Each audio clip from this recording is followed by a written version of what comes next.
On a cold November morning in 2021, Gainesville, Georgia, held its breath. Unmarked SUVs rolled to a stop beside a glassy lake. Doors opened in quiet sequence. No sirens. No shouting. Just a team of federal agents moving like clockwork toward a $1 million lake house whose blinds were still drawn. If you'd glanced out from a nearby dock, you'd have assumed they were hunting a cartel boss or an arms dealer. They weren't. They were looking for a ghost. Inside, drawers slid open. Closet doors whispered on hinges. Agents ignored televisions, jewelry boxes, all the usual trophies. They were here for something stranger, a digital shadow that had slipped through nearly a decade of history without leaving a name. And then, in a bedroom closet, under folded blankets and the dust of ordinary life, they found the most ridiculous thing to ever hold a fortune. A popcorn tin. Cheap, bright, forgettable. The kind of container you keep for spare batteries and never throw away. But this one hid a single-board computer, no bigger than a paperback. On it, private keys to one of the largest clandestine fortunes in American history. More than 50,000 Bitcoin. At seizure, over $3.36 billion. The second largest crypto haul the US had ever made. And the man who stashed it there? Not a legend of the underworld, not a name spoken in encrypted chat rooms with fear. A quiet outsider who learned to disappear in plain sight until the world finally turned and saw him. His name was Zhong. His story doesn't begin with Bitcoin or Silk Road. It begins in suburban Georgia in the 1990s, in a world of football fields and food courts where some kids fit perfectly and others learned how to look small.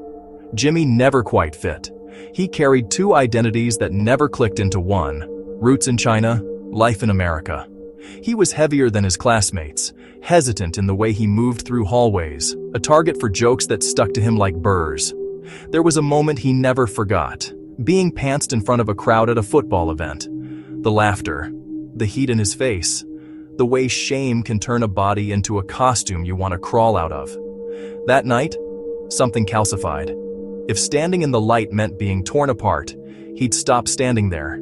He'd go where no one could see. He went online, dial-up tones, flashing cursors, forums where names were masks and status came not from your shoulders, but your mind. This was a place where rules were written in logic, not popularity, where silence could be power, and the only currency that mattered was curiosity. Jimmy wasn't a prodigy. He was something more dangerous, patient. He had an eye for glitches, for the loose nail, the misaligned hinge, the one assumption in a system everyone else took for granted. By the time he reached the University of Georgia in Athens, he had become two people in one body: the loner who could vanish into code, and the young man who still ached to be seen. Athens pulsed with music and football and neon nights. For most students, it was a season. For Jimmy, it was a stage. If he could figure out how to step onto it without being shoved back into the dark.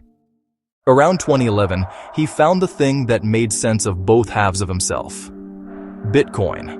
It wasn't a Wall Street commodity then. It was a thought experiment with a price that could swing like a door in a storm. Libertarians loved it. Programmers argued about it in message boards with grayscale themes. Most people shrugged. Jimmy didn't. He saw not just a coin, but a system. A system that ran on math, not permission. Math never pantsed you in public. Math didn't care how you looked. You either solved the problem or you didn't. Bitcoin gave him something life never had: control. He learned wallets. He learned transaction flows. He learned the brittle edges where human shortcuts wrapped around clean cryptography, and those edges led him to the dark basement beneath the public web, the Tor-hidden marketplaces. At the center sat Silk Road, a digital bazaar wrapped in free market philosophy and crime, a place where drugs, forged papers, and hacking tools moved through escrow like packages on a conveyor belt. The founder, Ross Ulbricht, Dread Pirate Roberts, imagined it as a revolution. The FBI saw a threat. Jimmy saw something else. An opening. Silk Road's escrow was built to inspire trust among strangers. Send your Bitcoin.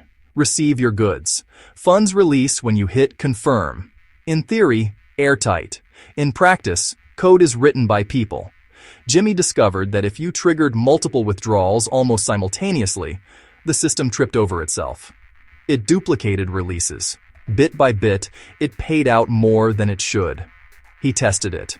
Once, twice, again. No alarms. Just numbers quietly walking from someone else's pocket into his. It was absurd. $1 billion marketplace kneecapped by a race condition. Over weeks, he pulled coins out in careful slices. Not flashy, not greedy, not yet. By the time he was done, he'd withdrawn more than 50,000 Bitcoin. The marketplace patched the flaw. According to accounts, Ulbricht even thanked the anonymous user who'd exposed it. The world moved on. Jimmy didn't. He vanished with his treasure into the long, silent climb of Bitcoin's price. You have to remember what those numbers looked like in 2012. 1 Bitcoin could cost less than a takeout meal. The stash didn't look like billions. It looked like a curiosity, valuable if the experiment didn't evaporate. Jimmy treated it like buried gold. He locked the keys away in places only he knew. He didn't liquidate. He didn't run. He watched. Years passed. Bitcoin went from whisper to headline. $10, $100, $1,000, higher. The buried treasure swelled until it became almost mythical. He didn't need to cash out all of it to feel its weight. A few slices, here and there, became houses and cars and bar tabs that made his name into a legend in Athens. The Zhong villa parties, the fat stacks, the tips that made bartenders talk. On the surface, it looked like swagger. Underneath it was the same old wound looking for a bandage. Money bought him recognition without requiring trust. Friends without the risk of friendship. It fed the part of him that wanted to stand in the light, but not long enough to be seen. He told someone.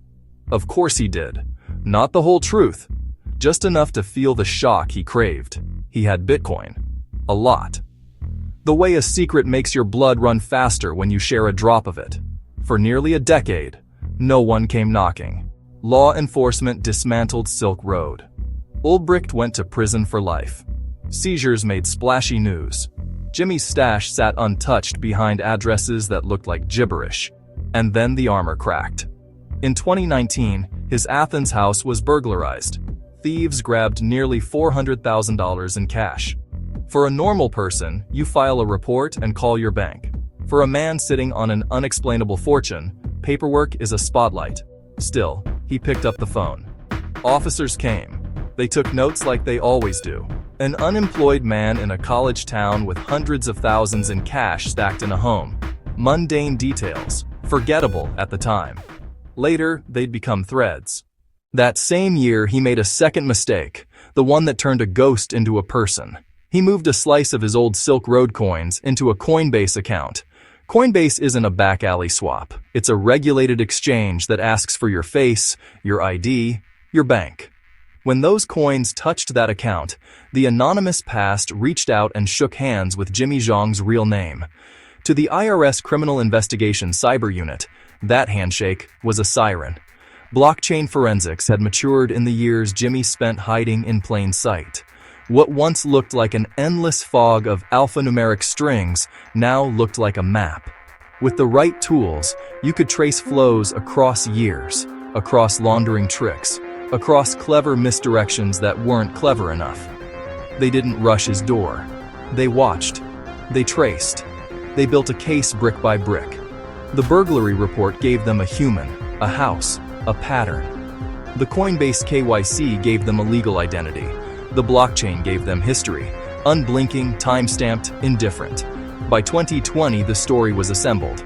A college kid exploited a flaw, siphoned a fortune, buried it, and lived like a phantom with the occasional taste for champagne. November 2021, the countdown ended. The raid was smooth because the homework was good. Agents found what you'd expect in the house of a man who had once burned money to feel seen. Cash, more than $660,000, tucked in pockets of the world. Precious metals, physical Bitcoin in the form of Cassius coins. But the heart of the hoard waited in that absurd tin, a vault disguised as a gift from last Christmas. Inside, the single-board computer with the keys to nearly 50,676 Bitcoin. Think about the physics of that. Not a vault door blown off its hinges. Not a duffel bag dragged down a hallway. Lines of code. A fortune that weighs nothing until the moment you try to move it, and then it weighs everything. After the popcorn tin, the rest moved quickly. In 2022, Jimmy pled guilty to wire fraud. Prosecutors told the story in a courtroom where the word billions made even seasoned lawyers look momentarily unmoored. They described the flaw, the drain, the decade of silence, the missteps that turned a ghost visible, the burglary, the brag, the Coinbase transfer. And then came a twist almost no one expected. For a crime measured in billions, the sentence was measured in months. In April 2023, Jimmy Zhong received 1 year and 1 day in federal prison. Why so light? Because once the door opened, he didn't run. He cooperated. He handed over keys, helped recover the stash, didn't try to burn the evidence or bury investigators under motions. The government valued recovery more than spectacle. The system traded time for treasure. People asked the obvious questions. Why sit on a fortune for a decade? Why not run to a country without extradition? Buy an island, build an empire. Maybe he didn't know how to launder billions without turning himself into a lighthouse. Maybe he was afraid. Or maybe the secret itself was the point. Maybe possession, not consumption, was the victory. The bullied boy became the man who owned something no one could see and no one could take. Until they did. There's a deeper lesson in the absurdity of that popcorn tin. It's not just funny that one of the largest hidden fortunes in the world lived in a container worth a couple of dollars. It's instructive. Digital wealth is fragile in a new way. It doesn't burn, rot, or rust. It vanishes if you lose a string of characters. It exists everywhere and nowhere until a key turns. Then it's as real as a courthouse ledger. Jimmy's case also punctured a myth. For years, Bitcoin wore a cloak of invisibility in the popular imagination. Silk Road thrived in that myth. So did laundering crews, ransomware groups, and dreamers who believed math made them untouchable. The reality is colder. Bitcoin hides names, but it engraves numbers in stone. Every hop, every split, every merge. Time-stamped, public, permanent. Tools got better, analysts got smarter. The chain remembers what people forget. There's another quiet revelation too. The US government, by seizing the proceeds of cybercrime, sometimes becomes one of the biggest holders of Bitcoin in the world. Those balances sit in wallets with long addresses and short explanations, while courts decide who gets what and when. Billions shift from the shadows to custody, and the rest of us are left to wonder what it means when a government wallet blinks with spoils of a war most citizens never saw. Was Jimmy unlucky? In one sense, yes. He lived long enough for forensics to catch up. In another, he was astonishingly fortunate. He beat a dark market and didn't get a knock on a door from someone worse than the FBI. He rode Bitcoin's rise without touching most of his hoard. When the end came, he didn't get life. He got a year. But the legacy of his story isn't the sentence. It's the collision between myth and math. The myth that you can be a ghost forever. The math that tolerates no erasures. In Gainesville, agents lifted a popcorn tin, and one of the strangest financial sagas of the last decade became an evidence bag. Somewhere, a kid who feels invisible might hear this story and think secrecy is power. That if you're clever enough, you can take what you want and live behind a curtain forever. The truth is simpler and harsher. Even ghosts leave shadows. The blockchain doesn't forget. The ledger keeps your time. And the smallest mistake, a burglary report, a boast at 2 a.m., a transfer to a regulated exchange, can turn a decade of silence into a knock at dawn. If you found this story compelling, stay with us. The next ghost is already writing his trail.